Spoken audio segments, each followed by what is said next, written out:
¿Qué tal, mis hermanos? Buen día. Les saludo con mucho afecto y cariño en este lunes 25 de abril, en el que empezamos a darle continuidad a la segunda semana de Pascua que empezamos el día de ayer muy hermosamente, celebrando la Divina Misericordia.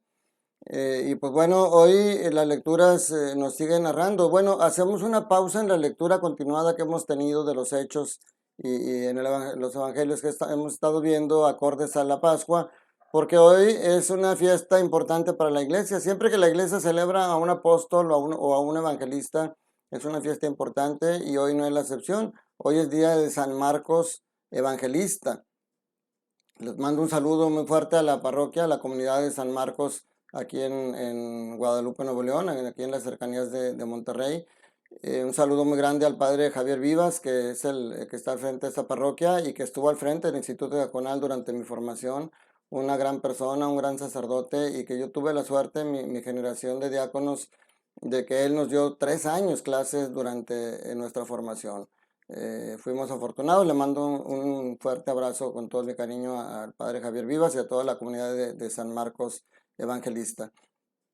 Pero bueno, la primera lectura, como les decía, hacemos una pausa con lo que estamos leyendo y hoy vemos la primera carta de Pedro, capítulo 5, versículos del 5 al 14, y obviamente el Evangelio sería Marcos, capítulo 16, versículos del 15 al 20.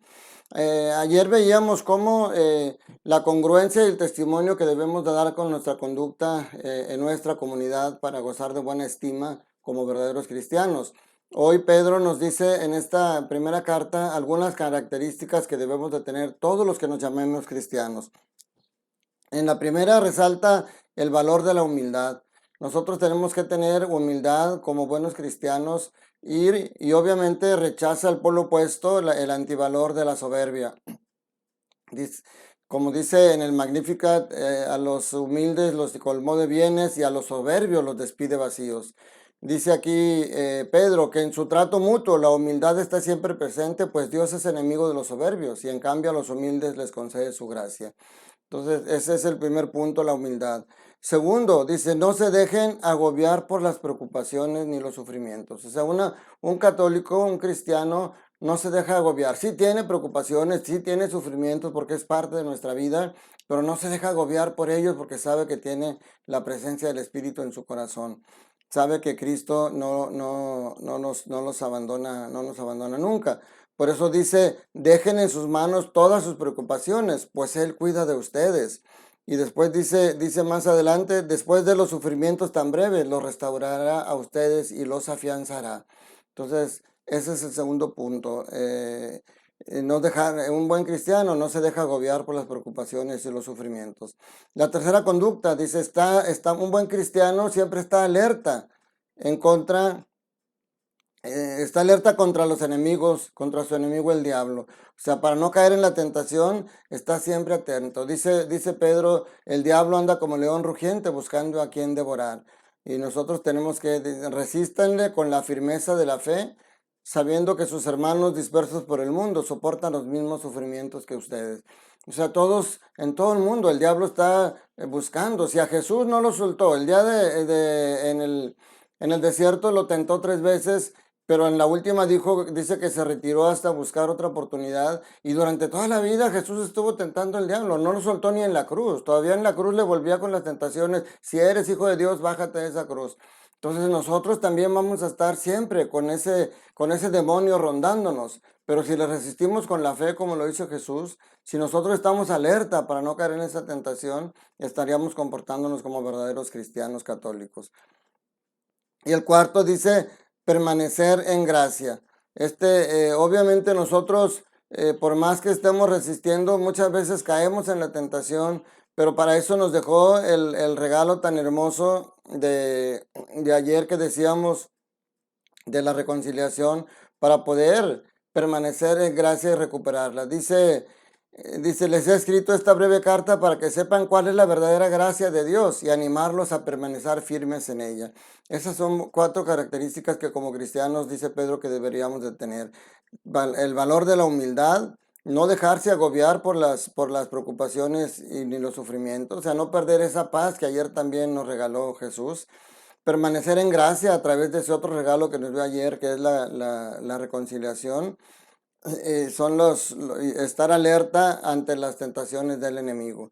Y finalmente aquí en el último párrafo, de alguna manera viene el por qué se escoge esta lectura para el día de hoy, que celebramos la fiesta de San Marcos. Dice, los saluda la comunidad de Babilonia a la que Dios ha elegido, lo mismo que a ustedes. También los saluda mi hijo Marcos. Salúdense los unos a los otros con el beso fraterno. Y dice, les deseo la paz a todos ustedes los que son de Cristo. O sea, en esta carta se refiere a Marcos, que es la fiesta de hoy, como su hijo, y termina con ese deseo tan hermoso de la paz para todos nosotros. Y en el Evangelio de Marcos que viene hoy, principalmente es el envío misionero. Dice, vayan por todo el mundo y prediquen el Evangelio a toda criatura. O sea, hay dos, porque dice el que crea y se bautice se salvará, el que se resista a creer será condenado. O sea, hay dos actividades principales en este envío misionero, la predicación del Evangelio y bautizar a las personas que creen. Y les dice que hay signos. Pero fíjense qué interesante es esto que dice, porque a veces creemos que estos signos que dice aquí, porque los llama milagros, dice, estos son los milagros que acompañarán a los que hayan creído.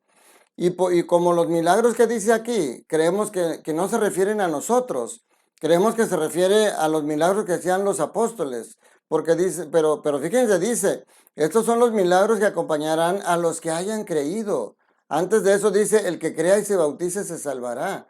O sea, no se refiere a los apóstoles, se refiere a aquellos que creyeron y se bautizaron, podrán hacer estos signos. Nada más que dice, arrojarán demonios en mi nombre, hablarán lenguas nuevas, cogerán serpientes en sus manos y si beben un veneno mortal no les hará daño. Impondrán las manos a los enfermos y estos quedarán sanos. Y tú puedes decir, pues es que no se refiere a nosotros, o sea, ¿yo cómo voy a poder hacer todos estos milagros? Pero fíjate los signos que dice, arrojarán demonios en mi nombre. ¿Tú crees que no puedes hacer eso, mi hermano? Recuerda que hoy las posesiones del diablo no son como antes.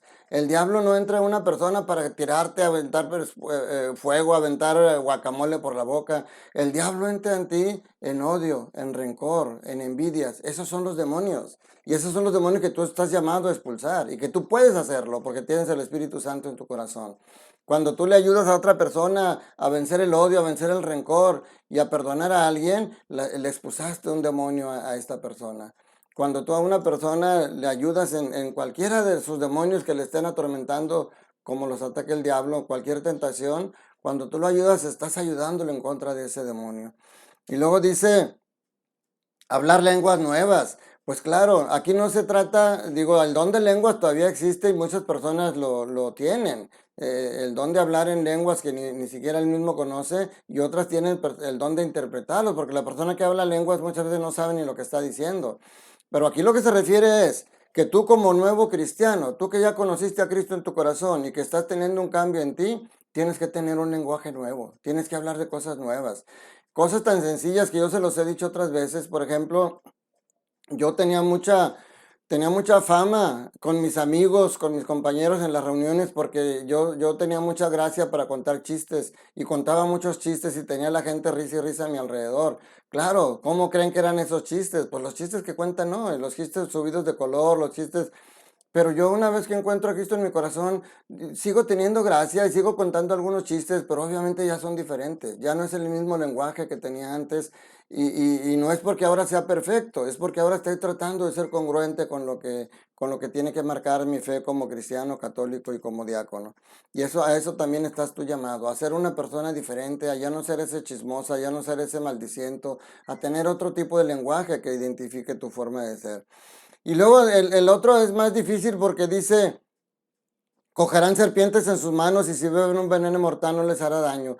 No hay que ser literal. Lo que está diciendo aquí es que si tú crees, si tú te bautizas, si tú tienes fe, no te vas a dejar vencer por los ataques de los demás.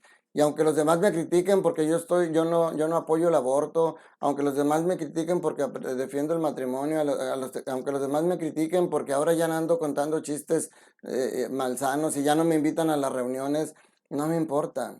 O sea, yo tengo que resistir esos ataques. Cuando tú te acercas por primera vez a la iglesia, la gente te ataca. Ay, sí, sí, ya te conozco. ¿De cuándo acaba mucho a la iglesia? Si yo lo conozco que era un desgraciado, muchas cosas. Y sin embargo, Si tú realmente tienes fe, no te vas a dejar vencer. Esos demonios, esas serpientes que te estén atacando, no te van a hacer daño. A eso se refiere este pasaje. Y el último, sanar enfermos. Lo mismo que decíamos de la expulsión de los demonios. ¿Cuáles son las enfermedades que hacen mucho daño hoy en día? La tristeza, la negatividad, el chisme, el ver todo color de oscuro. ¿Cuántas personas no encuentras amargadas en la vida? Cuando tú ayudas a estas personas a encontrar a Cristo, cuando tú ayudas a una persona que está sumida en la depresión y en la tristeza porque murió un ser querido y tú te acercas y le das consuelo y lo ayudas a tener fe, lo ayudas a tener esperanza, estás sanando una enfermedad. Cuando un amigo tuyo está en la infidelidad y está teniendo otra mujer y tú hablas con él y tú lo orientas y tú le dices y lo convences de que no arriesgue una vida matrimonial, una familia por una aventura y él regresa a ser fiel, le estás sanando de una enfermedad muy dura que le estaba haciendo mucho daño a él y a su familia.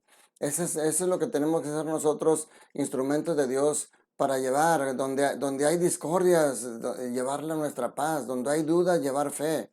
A eso estamos llamados. Termina diciendo que los apóstoles cumplen esto que Jesús les da a esa misión y que Cristo actuaba con ellos, ahora sí, a través de milagros que ellos hacían directamente. Ellos sí confirmaban su predicación con los milagros que hacían, porque era Cristo Jesús quien hacía los milagros a través de ellos. Entonces, mi hermano, hoy en esta pausa, creo que las lecturas, aunque se alejan un poquito o no siguen la línea de lo que hemos leído en Pascua, pero tienen que ver porque siguen hablando de esa congruencia que tenemos que tener en nuestro decir y actuar. Que una vez que conocemos a Cristo resucitado y que lo aceptamos en nuestro corazón, tenemos que ser personas diferentes porque somos personas amadas. Cristo nos ama. Cristo te ama como tú eres, pero quiere que saques la mejor versión de ti, esa que tienes muy escondida en tu corazón. Porque aunque el diablo te ha hecho creer que tú eres enojón, que tú eres chismoso, que tú eres egoísta, que tú eres... No, acuérdate de lo que te he dicho. La frase que te he dicho, recuérdale siempre. No te dejes engañar por el diablo, porque el diablo conoce tu nombre, pero te llama por tu pecado. Pero Jesús conoce tu pecado, pero te llama por tu nombre, porque te ama y porque quiere la salvación para ti. Que la bendición de Dios Todopoderoso, Padre, Hijo y Espíritu Santo, descienda sobre ustedes, sus familias, trabajos, escuelas y permanezca para siempre. Te mando un fuerte abrazo. Recuerda, Dios te ama y Dios quiere que seas feliz. Felices Pascuas.